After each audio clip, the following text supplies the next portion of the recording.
Oh, hello, Yvonne Sum. I'm so happy to have you here today. And I know we haven't met yet, and I think it's our first time that we see our faces. And welcome to Grandma's March, collective weaving on feminine wisdom. And we are already, oh my God, it's been already a week since we launched the first session past Sunday. So really, it's been amazing, and wonderful women are participating, wise women, and the only thing I know is that we met through Shakti, through Nilima Bad, and she participated in the opening session. So people out there may know already who she is because of that, or because her amazing work that she does in the world. And yeah, I heard the story one day of your great grandma, and that is like, oh my God, that was so beautiful. And knowing the amazing woman that you are and everything that you do in leadership and much more. I'm going to introduce a little bit about you, but I want you to tell your story. So I really wanted to invite you to participate here and share that story with much more, not just for the Shakti community. So yeah, let me share a little bit about you, and I want you to share your own story, but I know you're in Shanghai or Shanghai. I don't know if I'm saying it right. And you are good. So I know you're someone that is always transforming leaders and culture, and as a growth strategist and hyperdrive coach, which I love that. You're an author of books, you're a keynote speaker, you're co-founder, I understand it's 5ECO, but you can tell us more about that. And I love the way you put it. I was reading your LinkedIn and it says, Dr. Yvonne Sum. And I was so, because you're full of surprises, like you're a dentist. And it's like, I imagine that the doctor comes from there, but you can tell us a little bit more. You have a gift. And definitely, I can tell that, and I'm seeing now where it's coming from.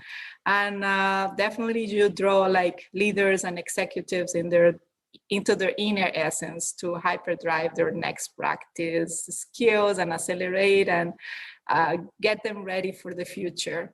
And this gift is like you have been in a very inspirational and amazing journey as a dentist, as an Australian television presenter. That's like, wow, I just have to tell us more. As an author, you're a wife, a mother of two, and author of some published books, I understand, about leadership and strategy that crosses some things around home and work. And you have also presented along Edward de Bono, Ram Sharam, Jack Canfield. So wow, yeah, I was amazed just reading all that. Amazing woman. It's a pleasure to have you here. It's an honor. So thank you for being here. And oh, I think we're celebrating Grandma's March and for International Women's Day. And as you know, this started as a project of in Shakti leadership and inspiring my own grandmothers, which are, their names is Rosita and Peppa, and that's the name of my project. So yeah, that I related so much when you were telling me the story of your grandma or great grandma, much even more like amazing. And that's what I want you to share today, a little bit about your story, the work you do today, and how that great grandma, your grandmothers, your ancestors inspire you to be the leader you are today and all this amazing work that you're doing.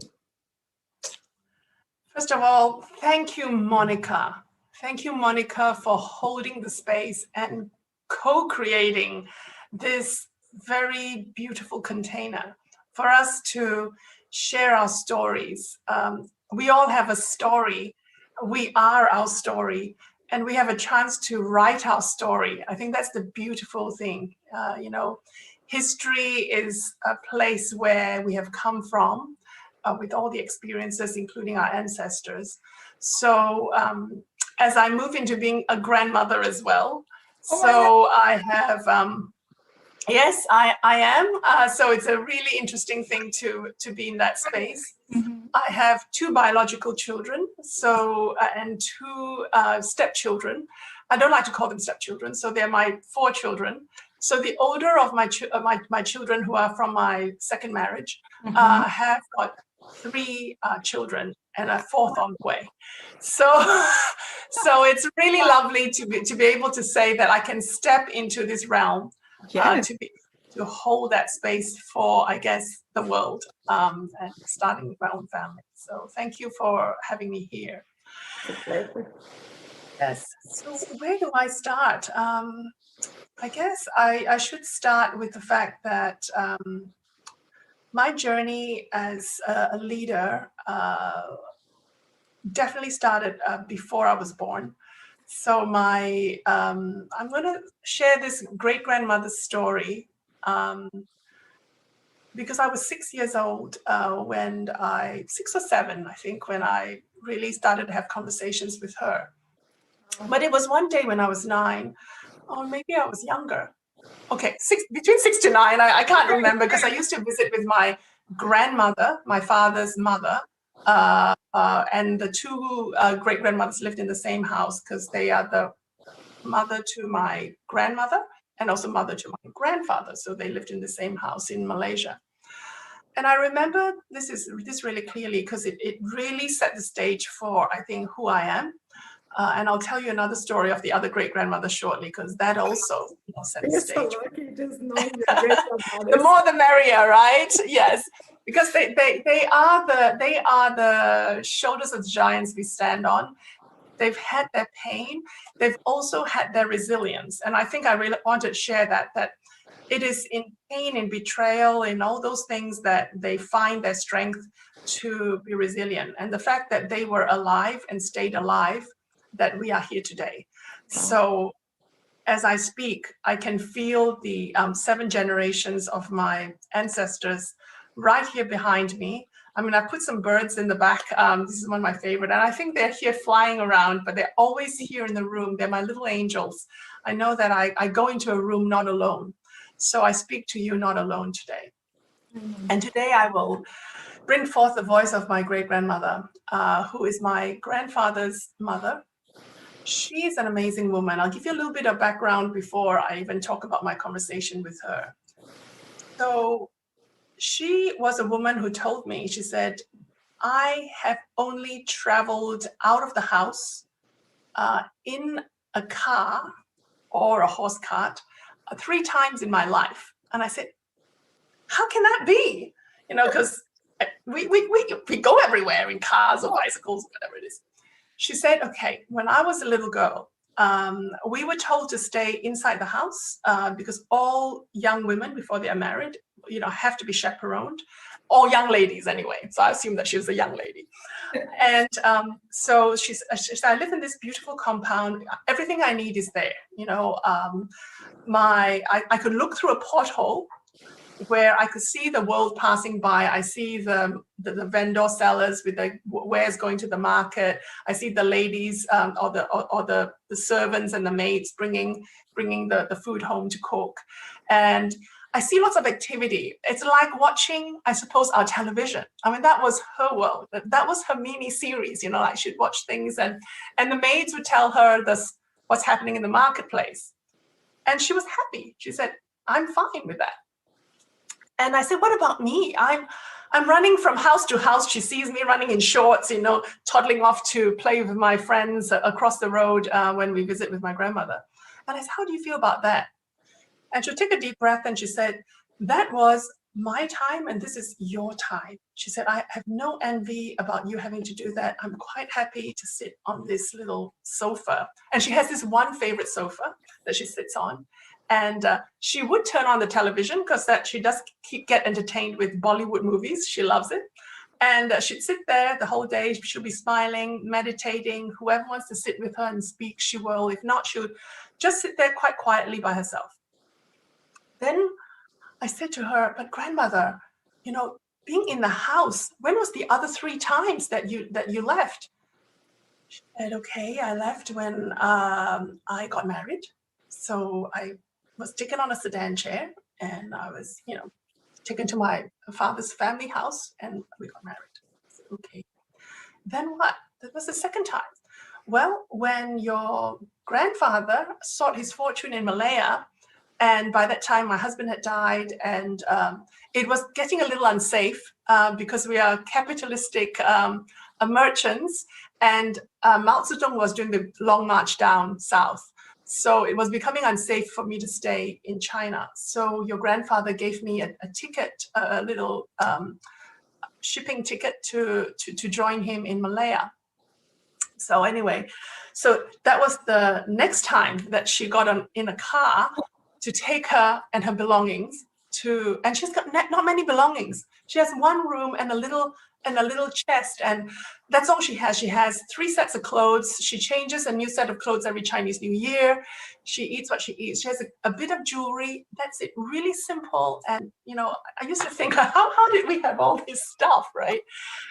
And anyway, so she then took the ship to Malaya, and I guess the next car ride in a way was to the new house where she subsequently lived, right, which is where we were talking that day.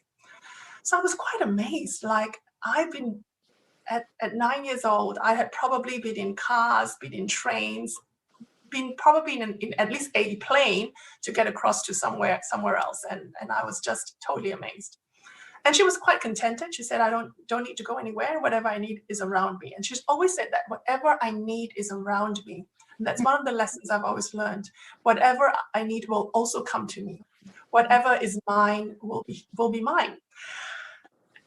It didn't mean so much to me until now as a wise woman. I used to think like we fight for so many things, and sometimes just sit and know who you are and be contented with who you are, and the right things come. So that was the first lesson. Then she said to me, she said, but I'm not all compliant. I'm not this necessarily the one that follows the rules, only when it suits me. And I went, okay, it suits her to look through the porthole. It suits her to kind of not travel too much. Okay, maybe her values was she's maybe introverted, maybe whatever. You know, we have all these personality types these days. She said, she gave me a little cheeky grin, and she said to me, when my father wanted all us girls to bind our feet when we were 7 years old, because our feet, the smaller we are, the more attractive they are to, and we are more marriageable to eligible young men. Because the matchmaker will come and literally measure your feet by putting it on a saucer to see whether it was small enough. It's just, that is so abusive, isn't it? It's so abusive.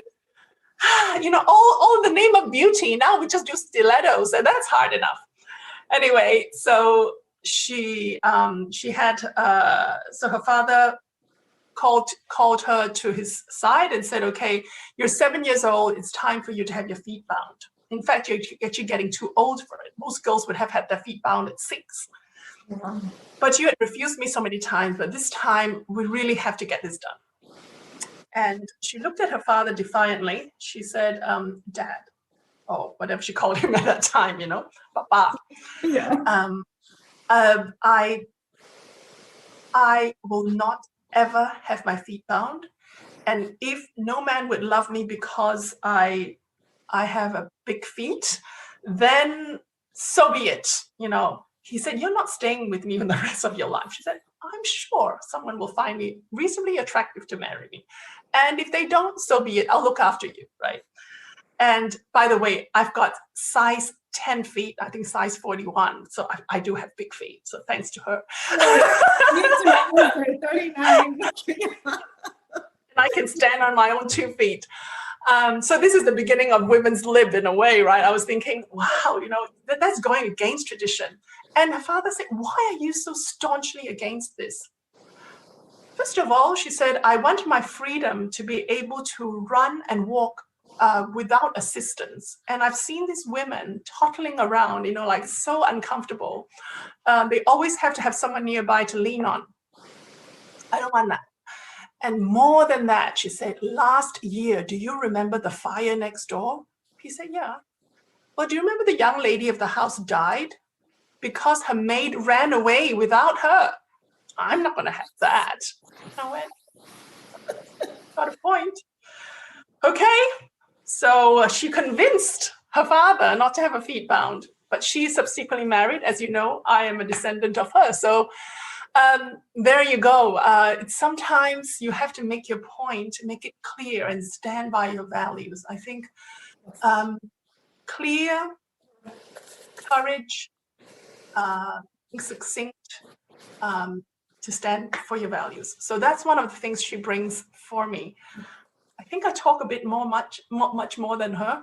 So over the years, I've learned to be more clear and succinct, but I've learned also to stand by my values. That's another story. I had some things around seeking approval, which I'll tell you about a little bit more. So to me, I really feel that those were two really main lessons that I saw, that when she believed in something, she would go with the flow, no questions asked, and allow things to come to her. When she didn't believe it was right, she would stand up and not necessarily fight. I think she had this yin presence, the yin leadership that allows people to, like herself, to have a quiet inspiration that people are influenced to go her way. And hopefully I hope I've learned a little bit of that from her. Yes. So before I tell the next story, I'd love your reaction of that story. I just love it. I love it because there is so much wisdom in something that it seems so simple, like I can just imagine her sitting there in her chair in that simple way, just with 3 outfits. She doesn't have a house full of stuff like we do, and just look at me. I know. Oh, you have to see mine. So yeah, and then at the same time, in her time, she wasn't your grandma, she was your great grandma. So I can just picture that time, she being able to stand in her values, make her point. And of course, I don't know your culture, but this is very wide known that in China, this is like something that is, oh my God, women have to have this small feet to get married, or they had to before in the past. So how she got out of that, and you can tell. So wow, I'm just so amazed, and how she understands that you can live life and things just come to you as you have intention for those. And if you're okay with everything, things will come. And she has that beautiful wisdom and knowledge that we all need to, we all need to be inspired by that. Oh my God, that is amazing. I love it. And I'm still learning. I mean, I declutter each time I move, because I'm, unlike my great grandmother, I'm a global gypsy. So I move to wherever the role takes me, and each time I move, I declutter. So that's some lessons I need to learn from her. She traveled really light, and actually she could go anywhere, but she didn't need to. She didn't need to have little things because she didn't travel so much. So there's something I still need to learn about that. Yeah. So, and we all need to learn, and especially all women, we need to learn, because we carry a lot of stuff with us, and we always think we need so much, and sometimes we don't stand on our values, because we, as you said before, we need approval all the time. We're seeking for approval. So why we need approval? If we like, we have to feel good with our bodies, or if because society says, oh, we have to be blonde, let's say, no, I don't want to be blonde. Oh, I'm not blonde, so I don't want somebody's gonna love me this way, Yeah. Yes, exactly. Yes. Oh, I love it. Have you got time for another story? Yes. I want to hear more. This is getting more. Okay, one more story, because I could, like I said, I need to learn to be clear, succinct, and have courage to stop. Okay, so this other story is a contrast. So these two great grandmothers are chalk and cheese. So you can see a smiling grandmother sitting quietly in her seat, meditating or watching Bollywood movies, and always a smile on her face, very calm. In fact, she died at 96 in her sleep, taking her last breath. My grandmother tucked her into bed, and the next morning she had passed. So I mean, like, what an amazing life, right? And we burnt red candles to her, and I still have red candles in the house, because I always think of her when I burned a red candle, because it was a celebration of her life, because it was not in sorrow that we we see her off. I understand. Wait. So What the was other, her name? Just sorry. to call her here. What's her name? What was her name? Okay, in Chinese. How did you call her? I don't know, grandma. I would call her, okay, this is quite rude actually, and that's why there's chalk and cheese. So because she is a great grandmother, she is to me my atai. Atai is great grandmother. Okay. And because she was plumper and rounder, we called her fei tai, so that she's fat great grandmother. Okay. Yeah. Other one who was kind of very active, quite skinny, quite stoic, never have a smile on her face, or hardly has a smile on her face, always kind of stressed. And we called her Sao Tai because she is a skinny great grandmother, just to distinguish them, because they were both in the same house. Yeah. And the fact is, we were never told their names because we cannot call our elders, anybody either in authority or older than us in the family, by their name. Okay. So, for example, I mean, my mother would slap us on the wrist if we dare call someone by their name. So, would you believe it?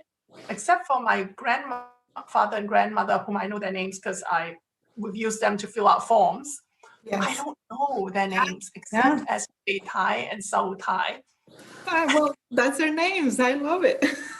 So we can call to Fei Tai. Thank you so much for giving me such joy. I think she's the joyful, calm one that and sensible in a wise way, very grounded and inspiring in that way. Sao Tai herself was very different. I remember, this is the incident that I remember very clearly. So if you imagine a woman, this is her background. She was widowed quite young. She had a young daughter, that's my grandmother, to look after. And she was in China, so she was leaving China. When she was widowed, she doesn't have any skill. So there were three things she could do, I guess, the usual prostitution, seamstress, and teacher, something like that, right? Teacher, well, she's not educated, so she can't teach. Difficult, right? Yeah. Right. Well, cook she can, but not to restaurant standard. But seamstress, no. Yeah. She's not a. She said, I'm not a sewer. Prostitution? No. I think I'll be the pimp before I'll be a prostitute. So and because she was living in a hostile world, she actually sold cigarettes, and later on apparently opiums to the brothels in the local markets. So she was quite I suppose I would call her a businesswoman, but she survived by trading. So but she used her mind. So I think a lot of that was here. That's why she was always stressed. She was always looking for. She was probably, if you thought of my great grandmother like a dreamer, lover archetype, I would say my Sao Tai was a thinker, warrior archetype. Wow. She was always looking to defend, just in case. She's there to protect. And so she's always seen the world as hostile. And in a way, tough, right? A young woman with a young child, and with no skill, and they survive, right? So anyhow, so this is her story, and this is when I was 6 years old. I was about to start primary school next year, but I joined my sister on her school holidays in my grandmother's house. And we had 2 months there, and I was making paper dolls. Now, I don't know whether you remember paper dolls. They're paper cutouts where you do a cardboard cutout of a girl, and then you drew dresses, colored them, and put them on. I do remember. Yeah, you remember that? About magazine or something. Yes. Right. And then later on, their magazines they printed, and then you can collect a collection. I suppose the original Chanel collection or whatever it is. Later on now, I see my daughter was having magnets, like magnetic clothes. Okay, well, that's the new version. Okay. That's the new version, right? But in those days, we made our own. And I remember I was I loved drawing. And that was the creative side of me. I really loved drawing, and I was drawing, and I love color. And I was drawing all these beautiful dresses and really proud of my dolls. So I had several dolls, and I, of course, played with them and drew more clothes, and I was playing with them. I remember my great-grandmother sitting on her, and she has this skinny stool near the dining table where I was doing it.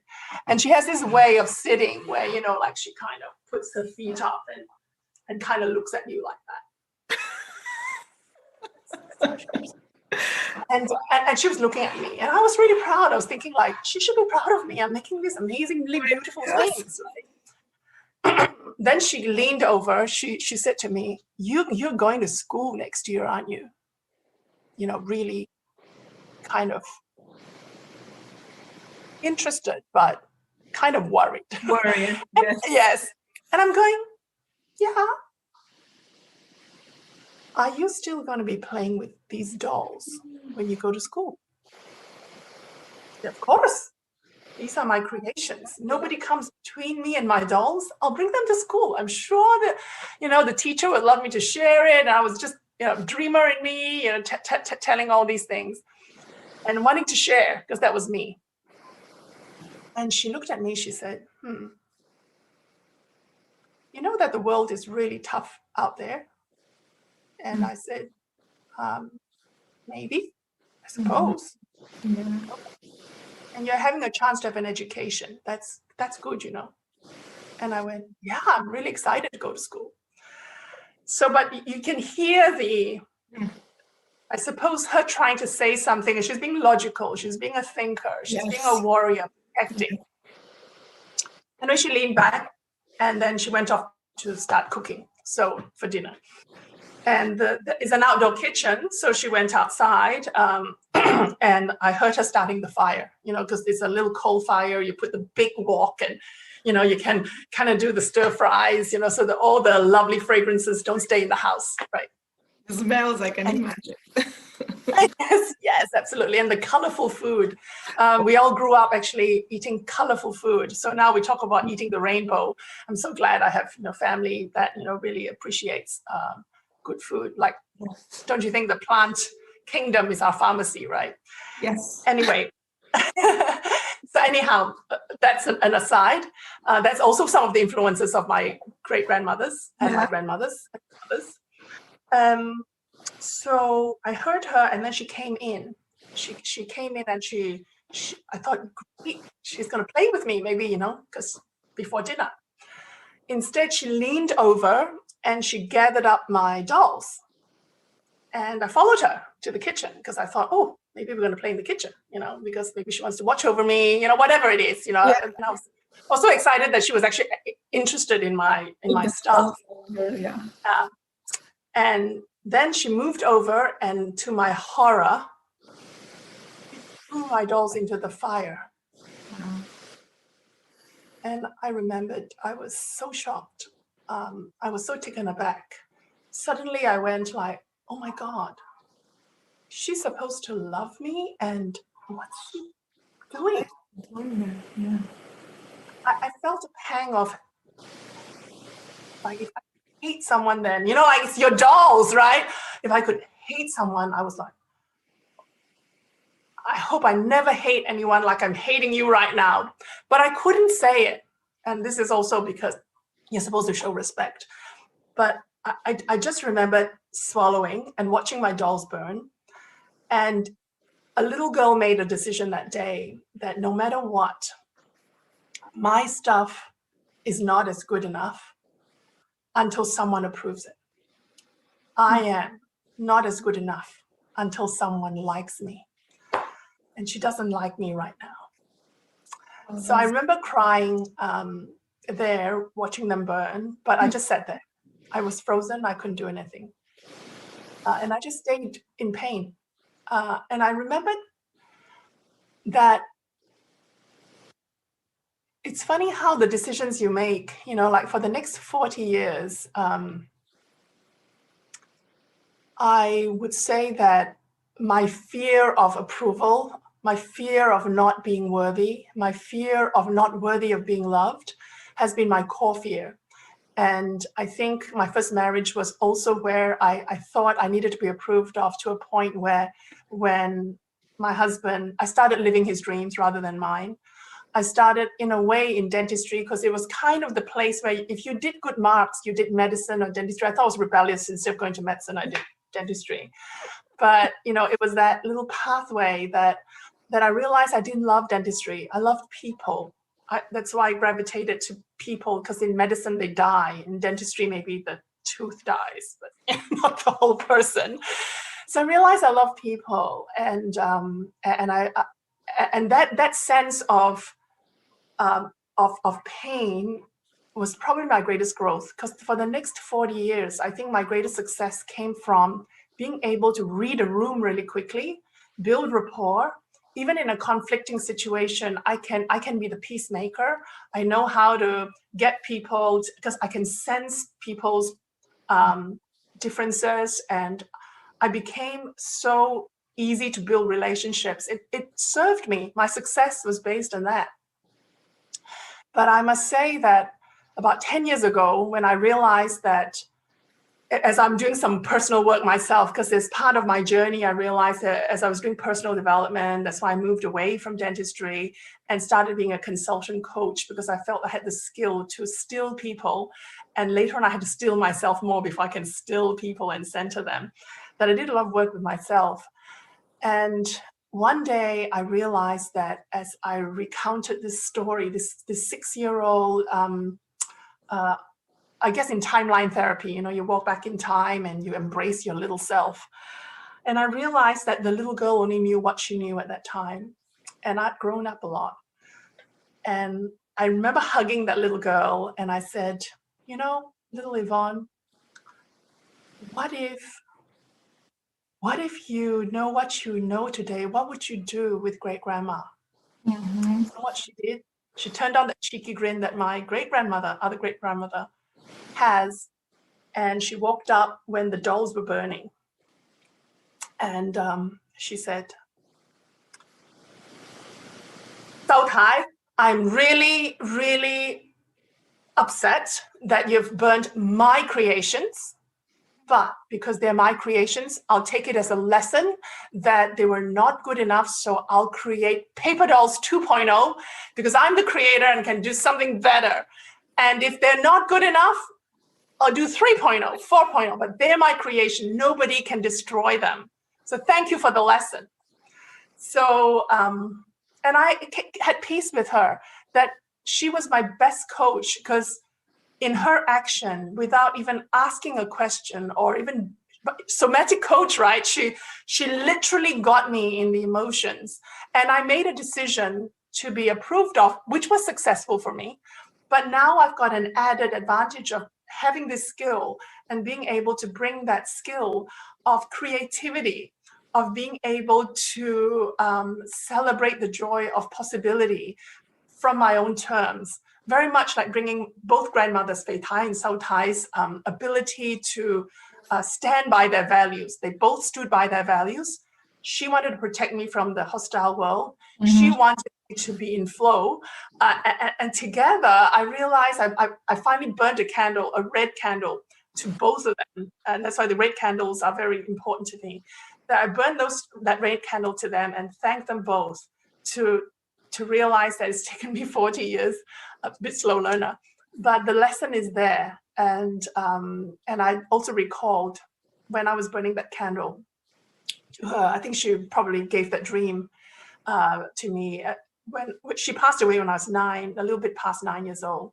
So Sao Tai died first, actually. She died when I was 9.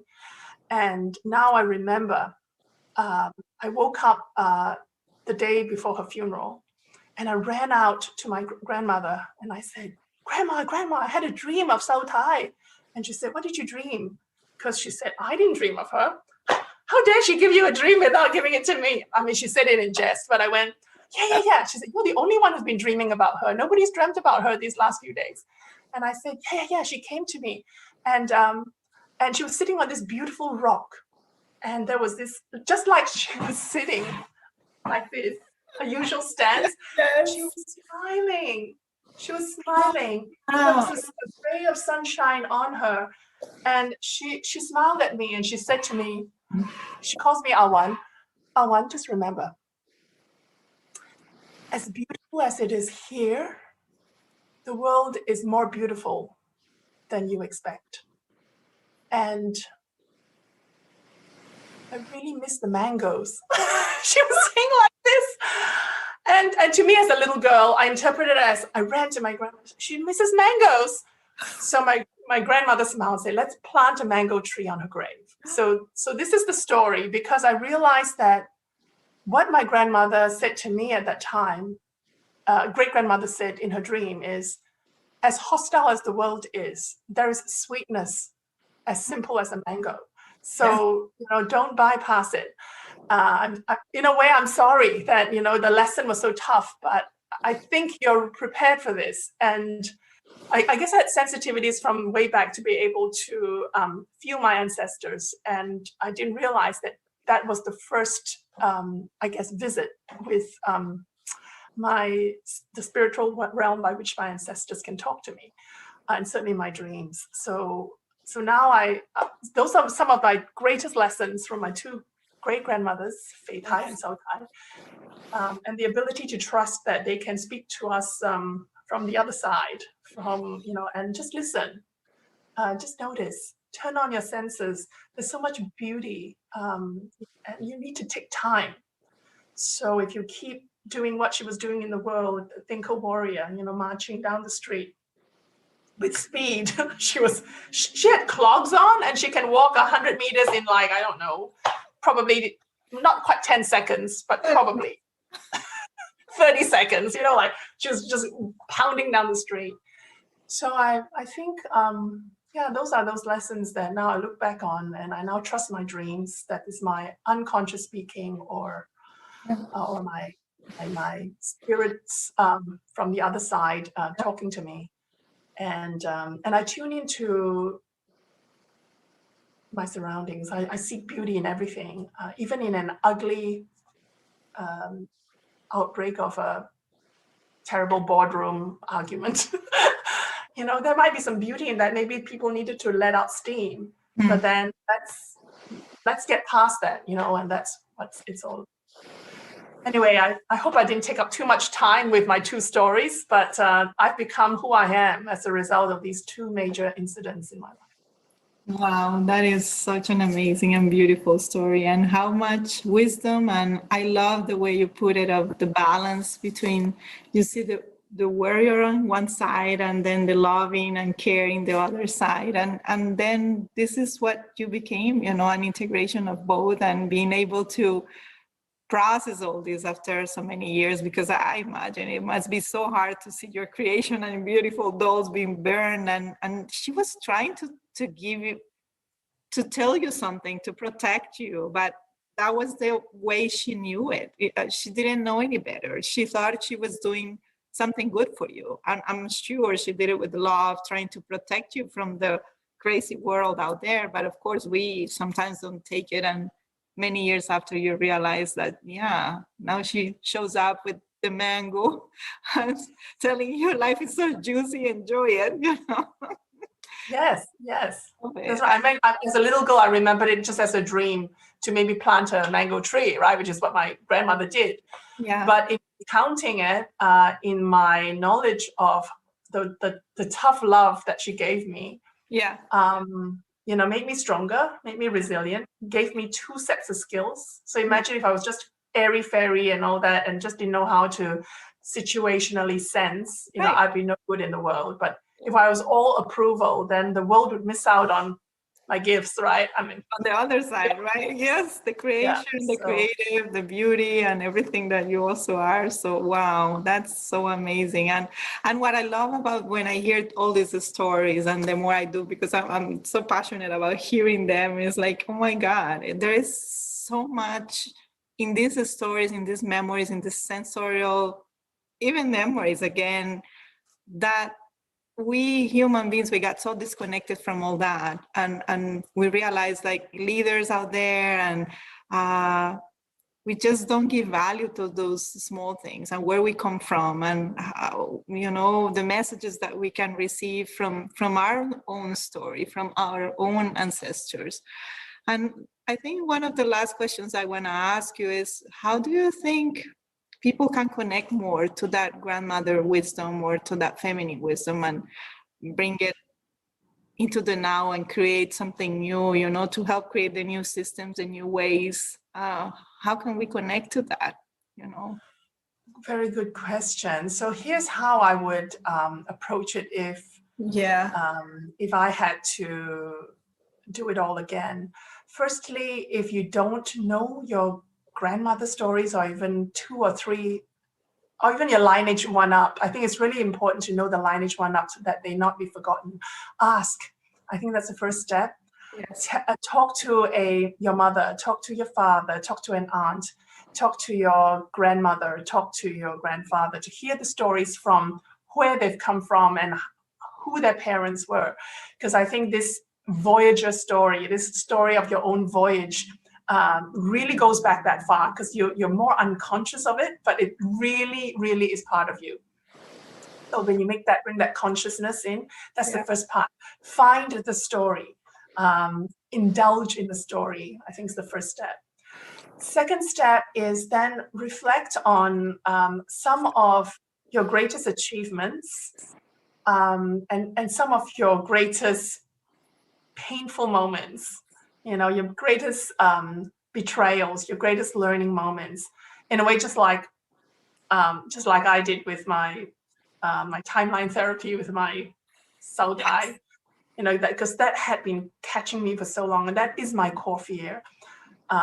And I think realizing that, and then listening to their painful stories. I mean, I then found out that she was, you know, had a difficult life, and she was trying to protect me. If I didn't know that backstory, of course, as a little girl, I didn't know that backstory. It also didn't make sense. But in the conversations with my grandmother, my father, and my mother, I started to know their life and the world at the time. Of course, our reading of history and our understanding as well of, you know, women at the time. So I think that's the second part. Really reflect and contemplate on your painful betrayals. The deeper the pain, the bigger the wound.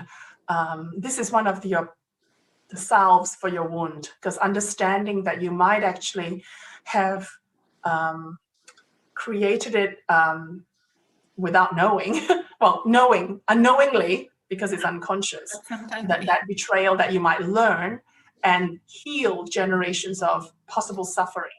So if you heal that trauma in this life, you don't have to pass it on to your daughter, right, or your granddaughter. So, and I do have a granddaughter called Evie Grace. So she's the next generation of women. So that would be my second thing. And also look at your achievements. How did this painful betrayal actually transformed it into this, you know, how did, you know, you being an alchemist turn this coal into diamond? And I think that's also important. And you realize that without this, maybe you couldn't have had that. So that's often the process I go through to make that connection. And it's not through one sitting. Often you might have a little hypothesis, but as you ponder, which the third thing I often say is journal. The unconscious has a way of speaking truths that, especially when you have nothing to say on your journal, is often when something comes out. And then you have a new revelation about some links that you didn't create that then helps you on to, you know, your next voyage, your rewriting, your writing of your history that hasn't been written yet in a new way that hopefully heals your own wounds, but also those before you. And that would be my 3 steps, if there was such a 3-step advice, that I would say. Listen to your stories. History has a mystery, you know, and then the present is a gift. And then the future is, I guess, possibility, right? Anything is possible. So this is where you can create. So Oh wow, that was so beautiful put it, and I love it. And I will go back and connect with something you said at the beginning is we are our story. And yes, definitely it is there where we can find a lot of the answers that we are looking for. And the leaders of today, the more we connect to our story, to our essence, uh, actually, in Shakti, we even say the leader you are is the person you are. You know, we don't have to wear masks or play a role. It's just the person we are. And the more we know about ourselves and our story and try to resignificate or bring the best out of it, that's Yes. the way we're going to be creative and more connected to heart. And yeah, there we go. We create possibilities and things for the future. I love it. Well, I think I'll have one more definition on leaders. What's a leader? Mm. A leader is someone with followers. So, and people follow because you have an inspiring future that Yeah. has not been created yet, either in your context or in your part of the world or in your culture. So to be a leader, you don't have to reinvent something big. I think my great-grandmother, Fei Tai, was a leader. She stepped up and not have her feet bound, right? So in that context, she was a leader. So we can lead our own lives. We don't have to be Steve Jobs or Jeff Bezos or Jack Ma, for that matter. We don't have to create big companies. That I mean, it's great, right? But if we just lead out in a dream of possibilities, so that using our present gifts to maybe heal the mystery of our history is when we can move forward. So that's the magic. We all are leaders.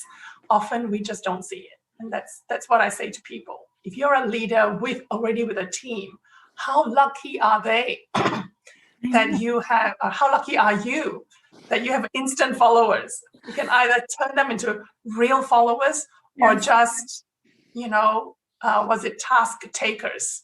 They're fearful of you. That's no leadership. Yeah.